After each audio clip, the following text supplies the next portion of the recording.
All right, so I got to make two segments of this. Okay, so those, like I was saying, those hinge pins in the back, they're original.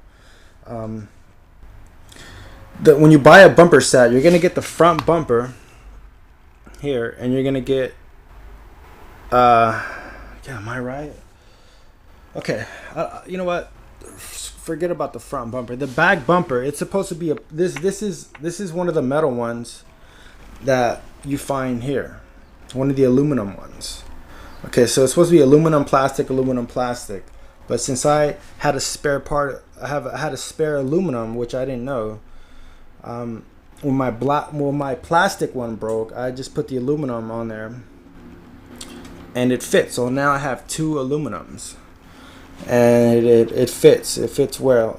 You see that little part on the top where it's pointed up. It's supposed to be down, but since I flipped it around, I just put it up and it worked. So um, the plastic one usually has two small screws holding the hinge pins in place. So the way I worked around this one here, I just simply put some E-clips at the end of the hinge pins that you see there, and that's what's holding it in place. So I am gonna change the back hinge pins to some thicker ones, and when I do that, I'm just gonna go ahead and switch back to the plastic one with the two small screws holding the hinge pins, because I don't know how I'm gonna be able to hold this hinge pin in place, because it's gonna be cut to size. It's not gonna have anything for an E-clip or anything like that. So I still got to think of a good way to add thicker hinge pins to the back. So that's pretty much it, I think. Switching the hinge pins. Yeah, once you do that, the reason you're breaking the arms is the hinge pins. They bend and they break the arms. So these hinge pins, they're not going to bend, and your arms are not going to break. Ever since I put these hinge pins, if you can tell in my videos, I hit, I slammed pretty hard on the front tires a few times, hitting the triple jumps, and it didn't break. Nothing broke. Nothing bent. Everything was all good. Now these shocks, I broke a few in the beginning as I was learning to fly the car, but in my opinion, once you learn how to fly, land the car, make your adjustments in the air to properly land, you're not gonna break much stuff. If I'm no pro. I would consider myself a beginner. For those of you who are starting out and wonder why when you jump it lands on his back or on the roof or anything like that, what I do when I hit a jump, I make sure I have enough speed. And you make your adjustments in the air. What I'm talking about, if you hit the throttle in the air, your nose is gonna point up, and if you hold the throttle, that's when you can do backflips, or that's how you see people land on the roof, because they're not letting go of the throttle when you hit the jump. What I do when I hit the jump, I let go of the throttle and I make my adjustments. Either I hit the throttle before I can make my nose point up for whatever reason, or when you brake, your nose dips down. So that's how you fly the car. Let's just say you make your adjustments in the air. Now, I would recommend you have enough speed. Again, I think, in my opinion, it's better to over jump than under jump. I broke a lot of stuff for under jumping. I'm just coming up short on the jump, and I land short and something breaks. So when you over jump, at least you have a chance to adjust and land on all four wheels, and you have less chance of breaking something that way. So that's just my opinion. I don't know. Professionals, I don't know, they might have a slight different opinion. That's just something that I've noticed that works for me. And that's pretty much it. Everything else, everything's stock. These tires, I just bought them, but the tires on the videos, those are stock. Everything's stock. So the oil weights, I think I changed them. I think the front's 35, the back is either 25 or 20, And that's it. The servo's stock. The receiver, it's not stock. I got a better receiver for it. That's it. And that's pretty much it as far as slight modifications, if you want to call it that, that I was able to come up with that made this this buggy worked. Also, yeah, those aluminum hubs, they're not stock, but you could buy those. They sell them for the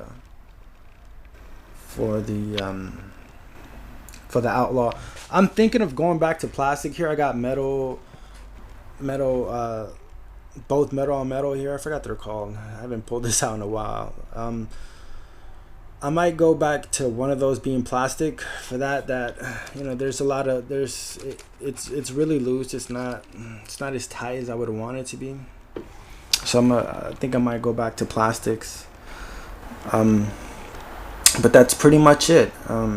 If you guys want to go ahead and make those slight modifications to your buggy and save yourself the headache, that's pretty much what I did to this buggy, and it's worked out for me. I take it out to the track. It's really fun. It's a good car in my opinion. Once you make the slight modifications, you're not gonna be breaking much stuff. That's pretty much it. Just learn how to drive and fly the car, land properly, and you'll be having a lot of fun with this $200 car, $250. I think I paid $250 for it. I'm not sure. It's been a while, but I've seen sales, man. They sell this car for $150, like on the holidays, around any dumb holiday comes around. They put a seller on this car. Now this is the Tempest that you guys see in the video.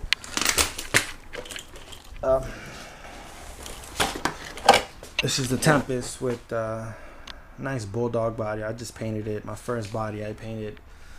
It wasn't perfect. I didn't like it. I mean, I could do better. It's my first paint job, so I learned a lot from it. But everything's stock in the video. It's not here. Nothing is really stock here. But in the video, the Tempest was stock. Just a different. No, the body was the same. It's just painted different. But here, pretty much everything's stock. All the let me see. See, those tires aren't stock. The body's not stock. Of course, I have a different receiver on it. But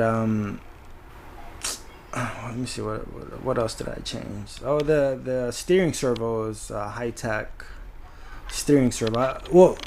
I've upgraded everything. I haven't took this car particularly out to the track, but the video that I made at that point, everything was stock.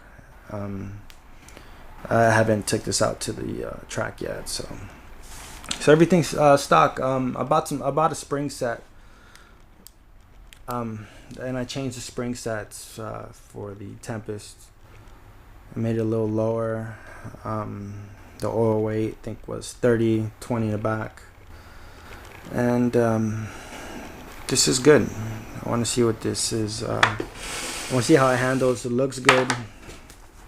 The Tempest is an awesome truck too. Honestly, the Tempest out of the box, this thing gave me no problems, nothing. This thing was awesome on the track and nothing. I mean, it's a very light truck, very, very light truck. And you're not gonna break much with this truck. I haven't broke anything with this truck, and it's a, if you want to buy a cheap stadium 10 scale, I would buy the Tempest. Like seriously, buy the Tempest. It's a good truck. You're not gonna go wrong. Make sure it's the Tempest and not the other Vertex cheap shit. Now I just want to some selling videos. I have this Fortec 3.3. It has about probably 7 to 8 gallons. Tanks ran through it. I want $200 for it. If anyone of you guys want to pick it up, it runs great. I have this TC3. It's an electric. It has no motor. I have the radio for it. There's a few upgrades to it. I got new tires. I'll give them to you. I want probably $80 for that. Also, real quick, I got this Monster MT. Everything runs great. If you guys interested, give me $140.